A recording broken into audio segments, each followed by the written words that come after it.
नमस्कार पुणेकर. आज आपण आलो आहोत प्रति पंढरपूर येथे. जसं पंढरपूरला मंदिर बनवलं आहे अगदी तशीच प्रतिकृती या ठिकाणी बनवण्यात आलेली आहे आणि हे मंदिर आहे पावनोर डॅमच्या अगदी जवळच. चला आपण मंदिर बघूयात. आलो आहोत प्रति पंढरपूर येथे. प्रति पंढरपूरचे मंदिर खूपच सुंदर आहे आणि ही विठ्ठल रखुमाईची मूर्ती.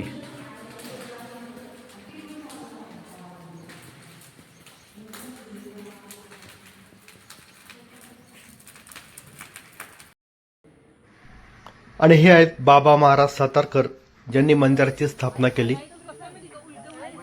आणि आपण या ठिकाणी बघू शकतात की हा मंदिराचा अवतीभोवतीचा परिसर खूपच विस्तीर्ण आहे आणि हे मुख्य प्रवेशद्वार, त्याच्या शेजारी